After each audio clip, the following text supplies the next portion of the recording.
dead prosecutor. Is the Argentinian government covering up Iranian terrorism? In Dude, it's on mono. 1994, For me, it's on mono. a Jewish community center was bombed in Argentina. And for a long time, Iran had been accused of being involved in the planning and financing of the attack. 85 people were killed, I should say. And apparently this was coming to a head.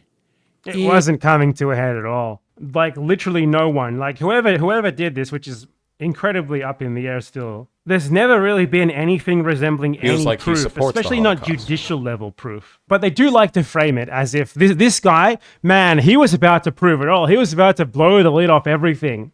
But he also didn't share his evidence with anyone else. He had all this amazing evidence.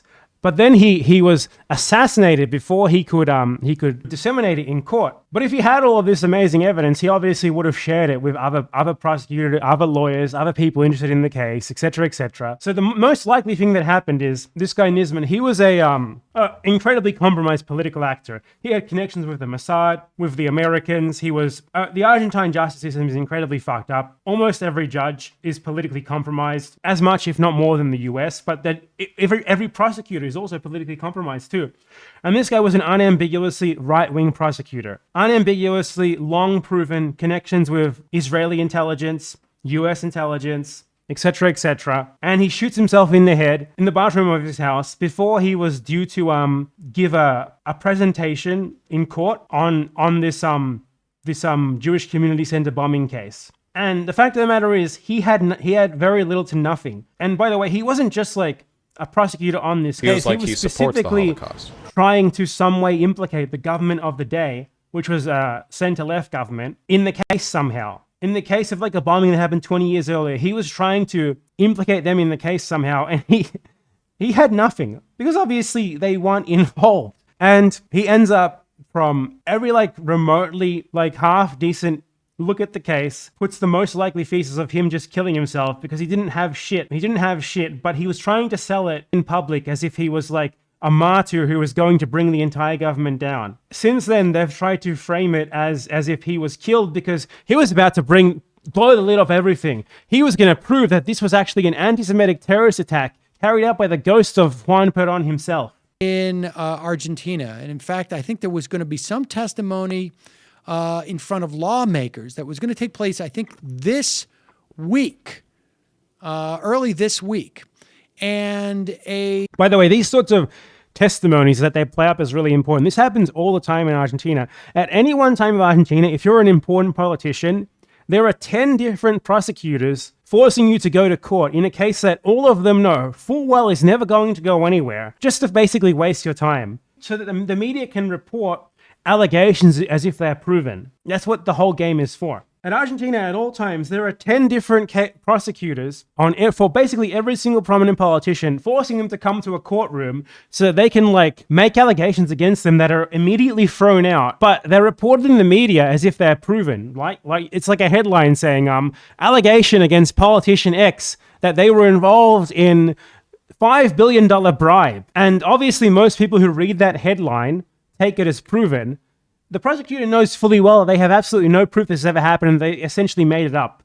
But they still do it anyway for the sake of like the narrative that they're able to report on, because technically what the media says is correct. There is an allegation against that person, but they don't actually go into the fact that the allegation is complete bullshit. And this is that sort of thing. He was essentially making that sort of testimony, doing that sort of case, where he knows fully well it's not going to go anywhere. It's total bullshit. There's no room. But it's the narrative that it enables that is important. Long-time attorney general. Like the average politically motivated prosecutor in Argentina, and there are Peronist-aligned ones as well that do this as well, make no mistake. Like they must win like 2% of their cases. Yeah, like seriously, like they just waste state money in the other 49 out of 50 cases. They make state one. They just waste money, and the one case they win is like has nothing to do with politics. It's a joke. Basically, he was a prosecutor. His name was Nisman, and he Michael said Brooks. Iran definitely was involved in the planning and the financing of this, maybe through a group like Hezbollah or something, but Iran was involved. The Argentinian government, and this is, presumably, I guess, under the Kirchners, but this must have been going on longer, or maybe it's more recent, just under them, basically cut a deal with Iran that in exchange.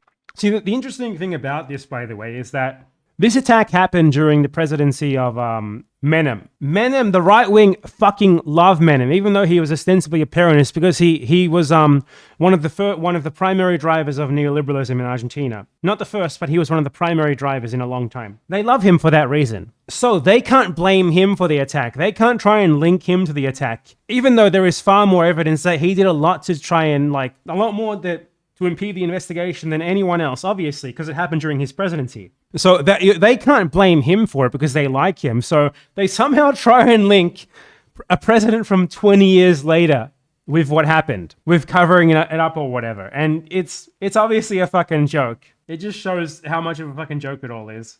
For releasing some oil supplies from Iran and then some grains or agricultural products from Argentina, that this would all be swept under the rug. And he was going to testify this week, and then this isn't even old. This is from 2015. This is from 1 year before they supposedly became more radical. Lawmakers. In front of lawmakers. And then on Sunday, I think it was, right? Sunday or Saturday, he is found dead. Apparently, at least according to the Kirchner at that time, or was it just the Argentinian authorities, it was a suicide. But now she has written a post on her website saying that... it's really funny, by the way, that she was releasing posts on her website while still the president. They can't That's come there. Really funny. She was Trump before Trump in that respect. Obviously, I'm not saying she was Trump. It was more like... She still does it too, by the way. That maybe he was killed by the people who were driving him to smear her. That he was being used. The implication yes. is that he was actually going to come and maybe exonerate her, or maybe his testimony would be easily refuted. Very strange, very strange. But it just, this, obviously the latest part about it with Kirchner posting on her, I guess she got a blog. Okay, that was actually just nothing. They didn't say anything there. But yeah, at least there was a chance to talk about Nisman.